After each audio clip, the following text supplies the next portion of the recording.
1 week ago, in Israel and in Jewish communities around the world, we marked Holocaust Remembrance Day. It is not coincidental that Yom HaShoah and Yom HaZikaron are observed 1 week apart in Israel.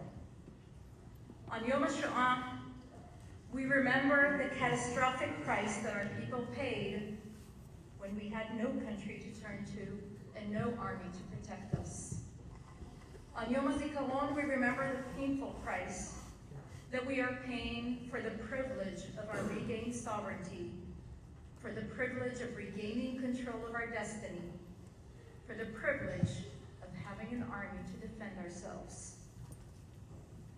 On Yom HaShoah last week, 96-year-old Holocaust survivor Magda Bautz traveled to Bergen-Belsen, the concentration camp from which she had been liberated 80 years ago, at the age of 16, almost entirely alone in the world, with both her parents and her brother having perished. She arrived last week in Germany to take part in the 80-year commemoration of the liberation of Bergen-Belsen. She was surrounded by 17 family members. For her, that was her victory over the Nazis. Having made her way to Israel in 1947, she chose life. She married and was blessed with 3 children, 10 grandchildren, and 9 great-grandchildren. On Yom HaShoah, while in Germany, she received the heartbreaking news that her 26-year-old great-grandson, Staff Sergeant Asaf Kafri, had fallen in battle in Gaza. Asaf, who had been born into the miracle of a sovereign Jewish state, was determined to protect that miracle. On October 7th, he rushed to southern Israel to take part in the defense of our country as a reserve soldier, and had since served in reserve duty multiple times, telling his family, "Now it is my turn. It is my generation's turn to give of ourselves and protect our country." A truth that has been the story of our people for generations. We choose life. We choose to protect life. And we choose to fight for one another and for our shared identity, for the peoplehood that binds us together for millennia. We do not seek war. We do not rejoice in combat, but we will unapologetically and unreservedly defend our existence as a free people in our ancient homeland. I often share with non-Israelis that Yom HaZikaron is the most sacred day in the Israeli calendar, and why it is the most sacred day in the Israeli calendar. Remembering our fallen is the very essence of our existence. Without them, we would not be. And them, our fallen, they are not an abstract or far-removed concept. They are ours, personally ours. They are our family members, our friends, our neighbors, our classmates, our colleagues. And throughout Israel, on this sacred day, as the siren sounds, everything comes to a standstill. Everyone stands still. We may be divided on so much, yet we are united in remembering and in honoring our brothers and sisters who are not here so that we could be.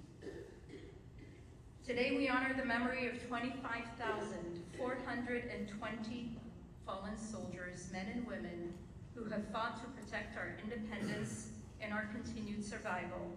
And we honor the memory of 5,229 Israeli victims of terror in Israel and abroad.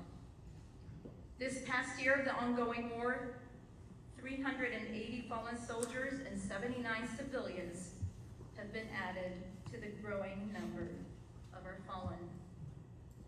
Every single one of them, an entire world lost too soon.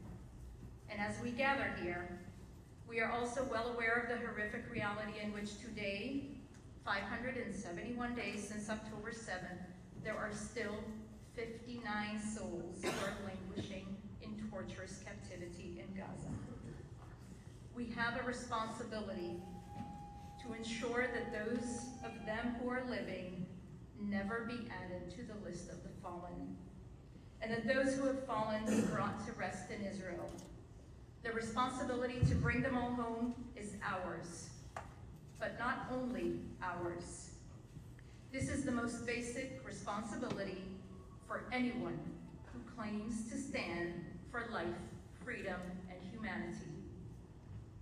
After October 7th, when asked what she thought, Magda Bautz, who had survived Auschwitz, who had lived through hell and see it return, said, "October 7th was a kind of Holocaust we went through, and we will overcome this as well.